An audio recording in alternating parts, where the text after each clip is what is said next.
কাজল yes. কি ব্যাপার, তুমি এরকম চোরের মতো ঘরের মধ্যে কিছু দিতেছো কেন? ঘরে আসো। আর না, ঘরে আসলে ঝামেলা আছে, তাড়াতাড়ি আসো, মার্কেটে যাবো। পাগল হয়ে গেছো তুমি? এই রাইতের বেলা আমি মার্কেটে যাবো কেন? আরে এখনই তো মার্কেটে যাওয়ার ভালো সময়, আমার বোনের সব ঘুমাই গেছে, এই সুযোগে যাবো, কেউ দেখতে পারবো না, কেউ ডিস্টার্ব করবো না। তাছাড়া আমাদের এলাকার মার্কেট 12টা পর্যন্ত খোলা থাকে। চলো চুপি চুপি যাই, আসো। কে চুপি চুপি যাবো কেন? আমি কি তোমার প্রেমিকা নাকি? আমি তোমার বউ, গেলে সবার সামনে মার্কেটে যাবো, এরকম লুকা লুকা যাবো কেন? এই সবার সামনে গেলে তো সবাই আমাদের সাথে মার্কেটে যাইতে চাইবো, তখন তোমার কিচ্ছু কিনে দিতে পারবো না।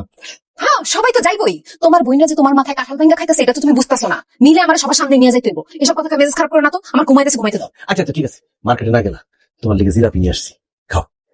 জিলাপি কই পাইলা? বড়ের দোকান থেকে নিয়ে আসছি, যেই মজা খাইলে খাই। আচ্ছা ঘরে নিয়ে আসো, খাইতেছি। আর এই ঘরের ভিতরে আসতে গেলে তো দরজা খোলা, শব্দ পেলে সব করে দৌড়ে আইবো।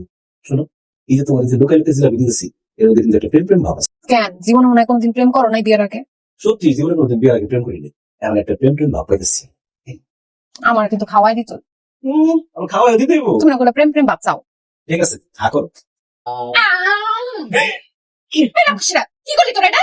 জিলাপি খাইতেছে বাজার হ্যাঁ মদের কোন দোকান দাও আমিও খাই। হাই হাই, জিলাপি গুলো খাইছ না বোন, তোর ভাবি লিগানছি। কি বলে তুমি ভাইজান? হ্যাঁ জিলাপি গুলো শুধু ভাবির রুমে আনছো, খেলা এখন দেখতেছি ভাই বোন রোল চিনে না, রাতের বেলা ভাবি নিয়ে আবার এমন জিলাপি খাই। আরে জানা আর না কত কিছু খাইছে। শোনো ভাইজান, ভাবিরা তুমি গোপনে গোপনে অনেক কিছু এতদিন আইনা খাওয়াইছো, কিন্তু এই জিলাপি তো খাওয়াইতে পারবা না। এই জিলাপি আমরাই খাবো। এই আপাকে নিয়ে দিই।